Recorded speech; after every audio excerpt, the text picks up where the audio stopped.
Dude, we've been jamming about measurement now for like almost 2 months at this point. So this is going to be fun because this is our first live recording to like changes in the ecosystem and like what are the impacts on measurement based on those changes in the ecosystem. So the first one I think we wanted to chat about was we both read this news piece that was issued by Facebook around being able to do like offline conversions in your measurement and then also have that optimized in your campaign. So when you saw that, what was like the first thing that you thought? Yeah, I mean, I got super happy and excited about it. Well, old me got excited about it. You know, the biggest opportunity that this presented to me was that Facebook was going to start using offline events for signal. Historically, Facebook had done that for store and retailer campaigns, but then they got rid of that feature. And so I think what this signals is Facebook's willingness to look at getting more signal and really trying to give advertisers the ability to bring in that conversion signal into the platform to then provide a better feedback loop and better performance. When I was working with retailers, this is great because now it means that the retailers have a better chance at tracking in-store sales and being able to actually optimize their ad sets and audiences based off of those conversions. From a D2C perspective, right? We don't have stores yet and we're not actively pursuing that, but we are uploading our Shopify sales data into Facebook as an offline event to get that attribution, right? Without the delay and all of the issues with Aggregates Events Manager. So this could be interesting because if we're able to provide more accurate signal through that offline events manager and Facebook is able to optimize off of that, then that would in theory allow our campaigns and our ads to perform better without being reliant on all of the aggregate event manager limitations with the delay and the post-back limitations and all of that. So it is very interesting. They haven't announced, I didn't see anything in there that said whether or not they were planning on using that signal for optimization purposes. It seems to be just attribution, but I think it's a step in the right direction. Did you read anything about optimization on your side? I thought, man, I'm going to have to pull it up now because I thought that they said that they're actually going to use it for optimizing actual like campaigns as well, but I could have like misremembered. My feeling from it though is just like extending those windows out. Also, they're going to do like a larger window. So it's like, hey, we'll allow you to like send events that are older. Like really what it tells me is Facebook has all of a sudden realized like, we don't have enough signal to optimize the way we used to. We need to allow people to like upload like all sorts of signals so that way we have a sense for like how to learn on all of this data and better optimize targeting campaigns. So like that was my like very first feeling was, hey, they're allowing this source of data. They're allowing it with extended time windows. What that tells me is like data volume has all of a sudden become a really high priority item for Facebook. Yeah. Funny you say that, double click on that topic. I think it's 5 days ago. I saw an article from TechCrunch and I haven't validated it. I always like to go into the newsroom, like Meta's actual sources and read these updates. But I pulled up the article just now. On the 27th of April, TechCrunch put out an article where Meta announced that they're going to force the checkout experience on Shop. Any brand that is using Shops, which by the way is working very well for us. And I know a lot of other brands that are using web and shop optimization, it's crushing it for them. But if you're going to be using the web and shop optimization, you're going to have to provide an in-app, basically checkout experience for those ads, which it's interesting, right? It's like there was always hesitation for brands on that experience because it's, our customer, it's our PII, it's our feedback loop. And then how will this become or evolve into a pay to play approach with Facebook where you become so reliant on it and then costs go up and you're still reliant. So it's like you just keep feeding the beast. But it's Amazon 2.0, man. It's exactly, but it's a smart play because they're going to force that checkout in the app, regardless of Aggregate Events Manager. It's within Meta's purview of within the app, And so they're going to get better conversion tracking. They're going to get better signal. In theory, brands should see better performance, right? It now creates this flywheel where that optimization in that feature is going to perform a lot better. And we could be seeing something that could be stronger than ASC here, right? If ASC is the machine learning, finding the right user with the signal that it has, what happens when it now has even more signal resilience and is able to find and learn off of conversions that are happening, and it had both eyes open, whereas right now ASC maybe is a little bit blind to all of the ATT opt-outs. So this could be a more meaningful impact than the ASC campaigns. First of all, I think, so we were talking before we hit recording that there was like a few topics we wanted to hit on, and this is exactly the one that I was thinking about was the shops checkout. My opinion on this is like, I think it's net positive medium term. And if you're not thinking about it the way that you just shared, which is, hey, know that this means that Facebook now owns all of your customer signal, meaning the only thing that you get, best case, is the opt-in of the person where Facebook is allowing you to capture that email address for remarketing purposes, but you have lost all other signal. So like you used to know, okay, what happens when a person comes on my page? What products are they looking at, right? You used to be able to look in your GA and like understand like, oh, it looks like people like going to this product, go to this product. I understand my consumer. All of that data gone. Because why? Facebook is using it. And it's going to happen on the Facebook app. And then the conversion is going to happen there. And like, you're like feeding the beast just like you do with Amazon. And by the way, I'm not saying that that's bad. Like Amazon is like a great revenue source for tons of brands. It just means that the strategic value of your customer base reduces, right? So, like as a brand, to me at least, you have to think about those trade-offs as you like increase volume that's flowing through different channels. Just like the decision to go into retail, right? It's like there's trade-offs with every decision about like what channel you use. And so the thing that I hope is that when people see this announcement, they ask themselves, okay, what trade-offs am I making? And am I comfortable with those trade-offs? And if yes, then awesome. Like you should absolutely take advantage of that, because guess what? Facebook is going to continue to be the lowest CAC that you have relative to other, like what I would call like, this is basically as close as you can get to like a retail media channel, right? It's like the store is there, the media is there, and you are like purchasing the audience from there. And so it's a closed loop ecosystem at this point. Yeah. Yeah. I mean, that's the vision. This is not new to like, they've always been heading in this direction. I think the shop feature, it's probably a little over a year old now. I remember putting together a POV and I anticipated that this was going to be the end result of force this on the brand, and then the brand is going to lose a lot of visibility into how people engage with their website. And I shared that as a POV of concern about this feature. And I was, sort of advising Meta to make it optional and sort of calling out some of the dangers. But now being on the brand side, this is when I was on the agency side, or the ad tech side, but being on the brand side now, interesting or ironically, my mindset is more of like, look, if it converts, who cares? Totally. If it's driving revenue and it's performing at a better efficiency, I don't really mind not knowing what people are searching for on my website. I don't really mind what the time on site or the bounce rate is. Like it's working, it's driving revenue. I think there's more intelligent ways of getting and extracting those insights.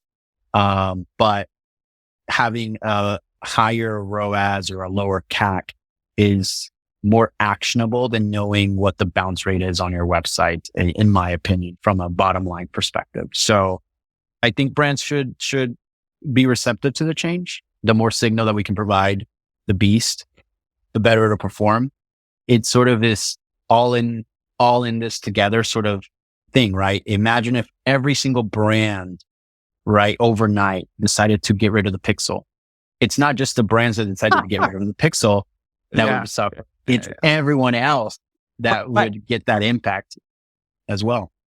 By the way, the irony of that statement is that's going to happen for you anyway when Google removes the pixel. So it's like that like actual scenario is going to happen in reality. Yeah, but that's going to be an interesting one. Yeah, back to the shops. I totally agree with you, man. Like, I think like at the end of the day, you need to have systems that allow businesses to grow. That's why I view Amazon in the same positive light. If it wasn't, Amazon is probably the greatest entrepreneurship engine that has ever existed. And then Facebook is like a close second to that, basically, right? But like the number of like third-party sellers on Amazon is incredible. I mean, absolutely incredible, right? And so we can't forget that these are like engines of economic good, even though like, you complain around the edges. And it's just like, those edges are the ones that, depending on like where you are from a brand priority perspective, like that's where you just want to like be a little bit thoughtful around like what's actually the trade that you want to make. It's just my sort of like nuance on top of that. But I totally agree that these things should be embraced and people should be focusing on like, how do I grow the business? Because if you're not going to grow the business in that way, candidly, you might as well just be doing B2B and then letting retailers sell it for you, right? Yeah. So you got to go to where the consumers are. At some point, we should talk Amazon. I think Amazon is an interesting channel. We actually, a lot of people look at it maybe in silos from a channel perspective and aren't realizing that their efforts in paid social or all of the efforts that are happening outside of Amazon lead to sales on Amazon. And so how do you measure that? You might be having a terrible ROAS or a terrible CAC one week, but then your Amazon sales blew up and you're making decisions based off of what's happening direct. And you could be, creating a negative effect on Amazon. So looking at it holistically is probably just a topic we should explore at some point. It's a very recent conversation that I've had when trying to look at performance and looking at it channel by channel and trying to understand like, where did all these brand sales come from on Amazon? I would say a lot of people aren't discovering brands on Amazon. You go to a listing and the brand is so obfuscated. It is like in the listing hidden and you don't really see the brand until you're more so looking for like the seller. And even then you'll have, Apple products being sold by some random wholesaler. That's the name that you see on the listing. So, interesting conversation or interesting topic we should uncover at some point.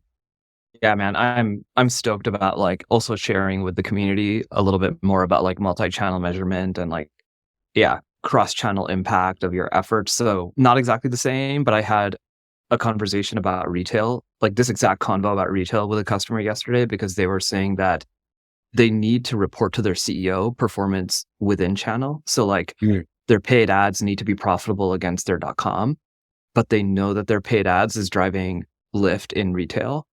And so I was talking to him about that. But anyway, yeah, there's a bunch of like interesting stuff in this domain that we need to talk about. You'd be surprised at how many Fortune 500s with the amount of resources and the teams behind these companies, how many make that mistake as well, where they'll look at the .com efforts strictly in .com and they don't measure or they fail to measure any in-store sales that's being driven from that Facebook ad. Even though that ad is pointing to a .com of checkout experience, there's still a significant portion of sales volume that's being driven by that Facebook ad. And that's actually, now we're looking back around here, that's what this feature is meant to do. This whole attribution offline event set feature is meant to like, Totally. It's almost telling the retailers, hey guys, upload your sales data. Let's get this measurement and look at the ad performance holistically, because if you're only looking at it just from one lens, you're going to make a decision that could be cutting off a lot of incremental revenue because you decide or fail to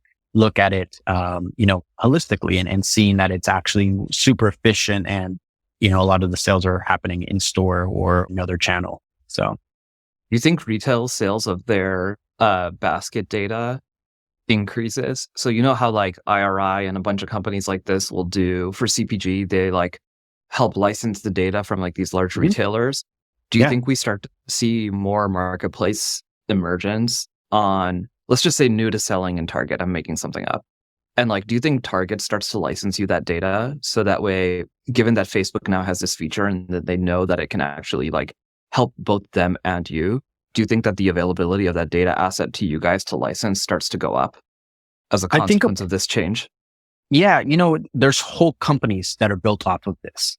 Catalina is one that comes to mind on the CPG space, right? Where they are measuring receipt level point of sales data and putting it back to Hershey's and saying, hey, Hershey's, this store drove this volume of sales and this is the basket size, and your Hershey's chocolate bar contributed to this amount of sales volume for this store.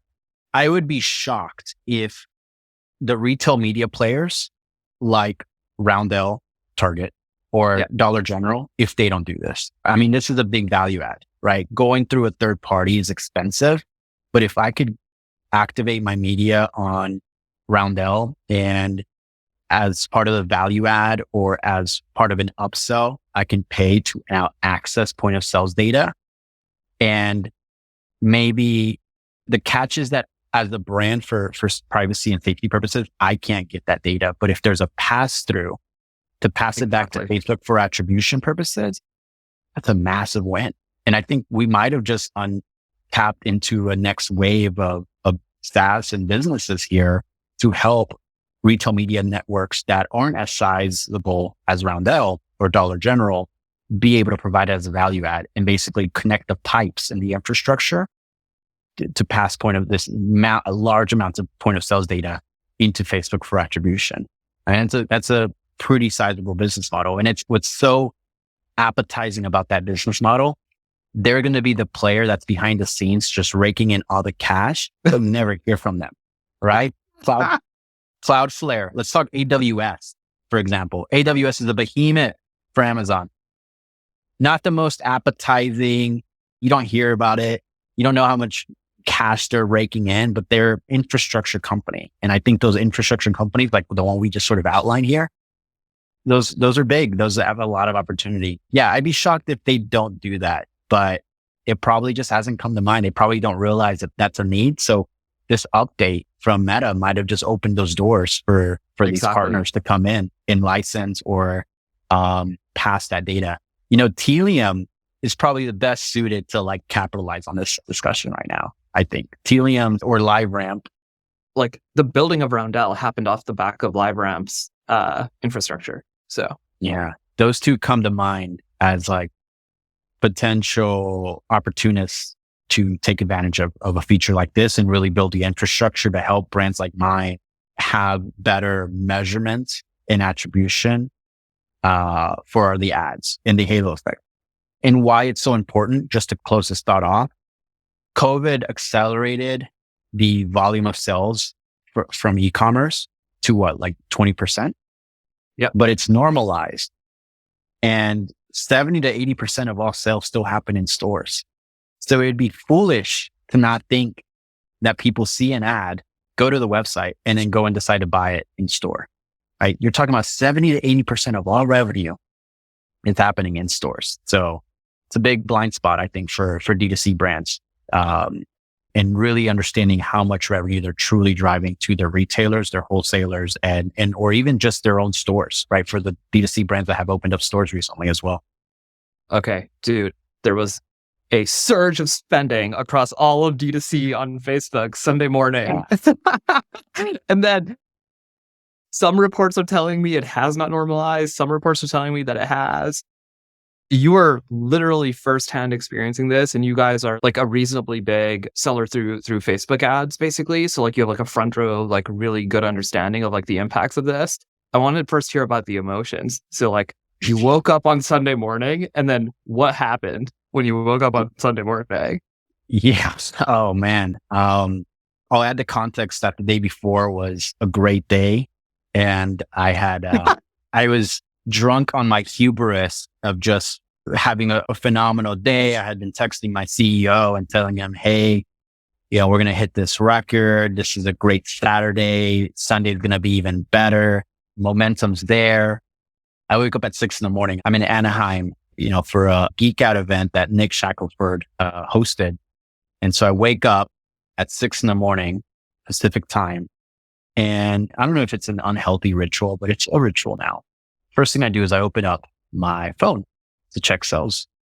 And I catch that it's 6 a.m. Pacific, and I've already spent $40,000. $40,000 at 6 a.m.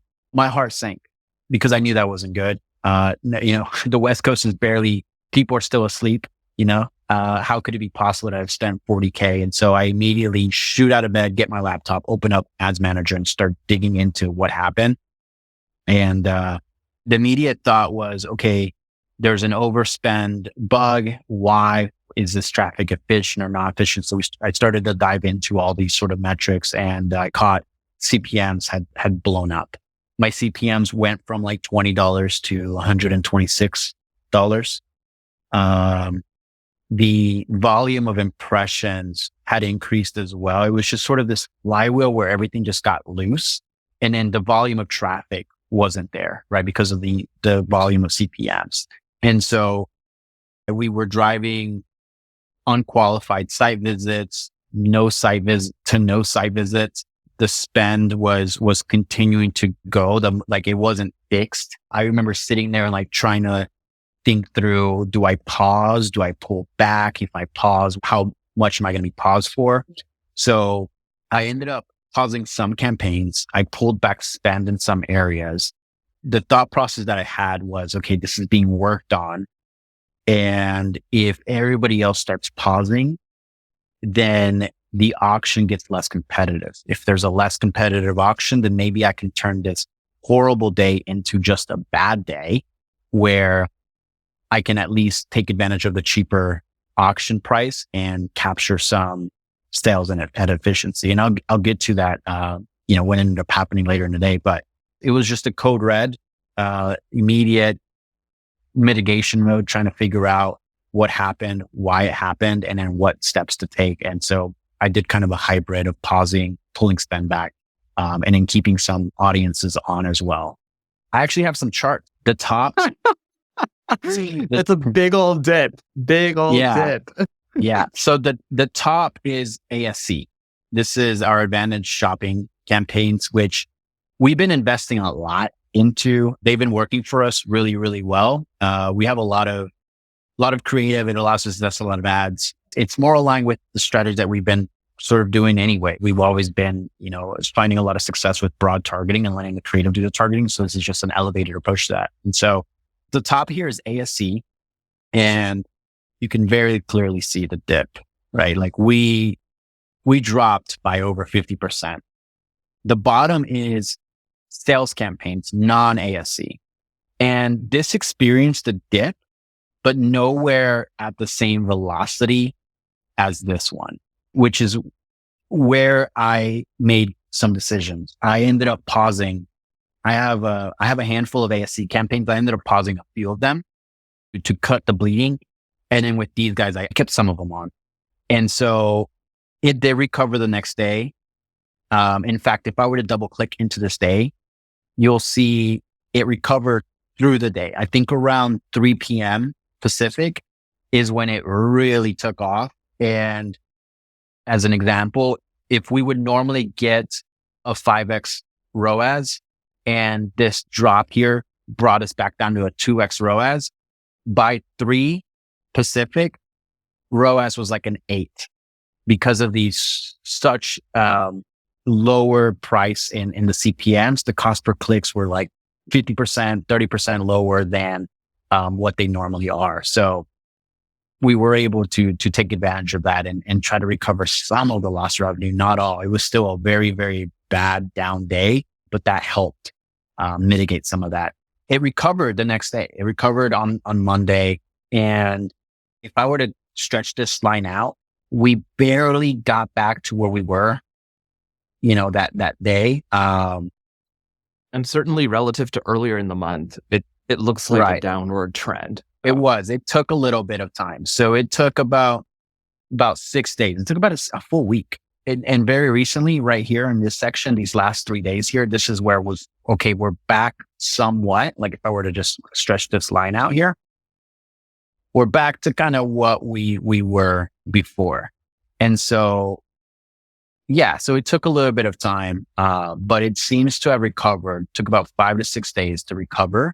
But this was a very stressful period.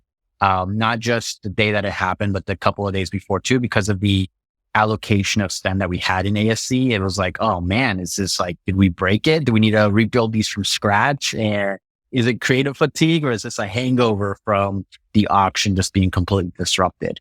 Again, the non-ASC campaigns seem to have been a bit more stable. And in fact, they very recently, have popped off and are doing quite well, but the drop off wasn't nearly as felt, here as the ASC. So that's the general sort of overview there. We seem to have just come out of it. I think as of May 1st, yesterday, you now feel like, okay, the hangover's over. Performance is stable and we're starting to rebuild and put more spend behind these type of campaigns. But it begs the question why ASC was so impacted. I'll share my sense and I'm curious what you think. I think like ASC, well, there's two things that they're doing now. One is they're allowing you to pair it with the like website plus IG shops, which is like a signal input mechanism. But I think like ASC had advantaged media buying. Like, I think that literally they had a separate mechanism to help you buy media in like a different way. And then underneath that, this one is better known as like, they were just finding more people than you would in a normal campaign. So like a normal media buyer would put way more restrictions on like, hey, don't retarget these types of people with my dollars. And with ASC, it's like, your knob is literally just the percentage of people that you are allowing that campaign to like retarget, basically, right? Like what percent are you comfortable with us like spending against existing customers, basically, right? There's like a single box. And so like my feeling is that what's happening is some inflection point was hit where so many people had adopted ASC that actually, because it was broader, it like flipped some sort of weird switch that the system was not expecting. And now everybody was trying to bid on the same people. And so that's why CPMs skyrocketed. I think that there's like a structural issue, which is why we've heard nothing from Facebook since then. Yeah, that's like my feeling. And it's like pure speculation, but that's like my rough feeling right now. I'm curious what you think. I think there could be some truth in that, right? So CPMs are merely a price, and there are premiums that accounts get.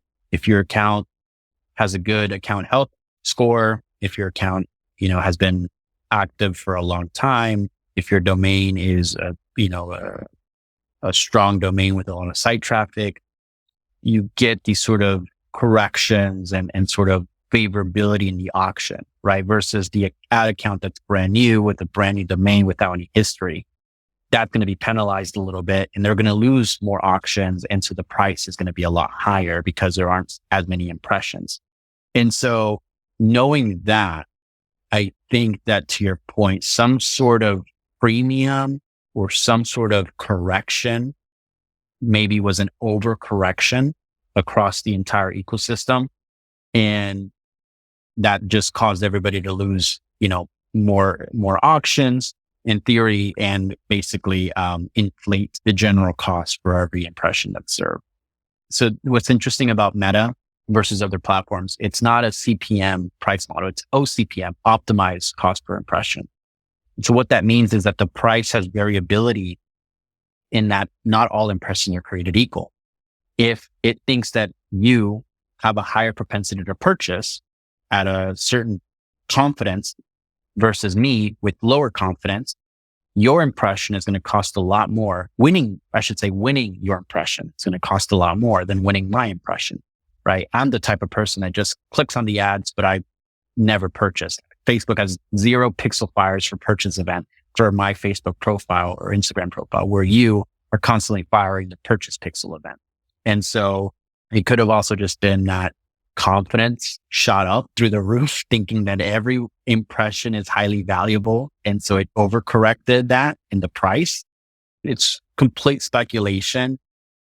Why I don't think, and this is where maybe it would be great to hear more feedback from other people, but the fact that it's been corrected over the course of, very recently, at least from my point of view, tells me that maybe it wasn't like a long-term issue. I think that if this was a massive adoption of ASC causing disruption, I think what would happen is we would see the hangover continue. And maybe this is where I'm not privy to, or I don't have enough exposure, but if a lot of people are experiencing laggard or bad performance still in ASC, then it could be that. It could be, okay, the increased adoption, the system only had so many valuable impressions to serve. There's oversaturation. That oversaturation has now caused a hike in the price. The system messed up and the hike was too much, but there is a hike now and it's leading to lower efficiency than before this issue happened. So it would be great to hear other people's feedback as well of like, hey, are you still seeing delayed performance, or are you back as of the beginning of the month in May? Are you seeing similar trending to where you were the last 14 days before the incident? Dude, from what I've seen on our glorious Twitter community of D2C e-com, it doesn't seem like it's fully recovered for a lot of people. And so I actually think that the fact that it's coming back at different rates for different people means that like something got triggered and like Facebook is now working through it. And so different types of products and companies will recoup at different rates because it's retraining. And so like, let's just say you were to launch an ad today. What is usually the total amount of time that it takes you to like get enough learnings to like basically start from net zero? A week. Yeah. Right. And that's like how much time it took to recover. And so like my guess is what's happening is like something got triggered and then Facebook was just like, shoot, let's pull the plug and let's like relearn this customer's data ASAP and then like re-trigger the auction in the right way. And so that's why your recovery period looks very similar to like the duration that you would launch a test for. So anyway, again, all speculation. Yeah. We don't know. Facebook has announced nothing. And honestly, the reason why I'm even speculating is precisely because they have said nothing. Because they have said nothing. Yeah. Yeah. Yeah. Which is like very unusual. It is a bit unusual. The word that I saw earlier today was they are determining which accounts are going to get compensation. So that was the official word that I got it from my context as well. No rhyme or reason. There's no definition of what the rubric is to determine that and when, or the timelines, or how much. So I think they're still figuring it out. It's been a while relative to how fast Facebook typically moves on these sort of things, that to your point, I think brands and operators have no choice but to sort of speculate and figure out what happened. Maybe by the time we launch this episode, it'd be interesting to see if we can get some data from all of the measurement companies out there. We know a couple of folks like Measured, for example. They are able to look at performance at a campaign level, objective level, and aggregate that data. So they might have a really good pulse on, is the market experiencing lower performance now than before, or has the general market recovered, right? So Veros would be great for this as well, but they don't split it by campaign type. So I'm just thinking about like Measured or a few other of these measurement companies that have purview into brand performance. Yeah, makes a ton of sense. All right, man. Well, this was a good live reaction episode to events in the D2C world and sticking to our roots of measurement. Literally ending it on, hey, let's see if we can get some measured data and see what's actually going on here. All right, everybody. Have a good one. Thanks, everyone.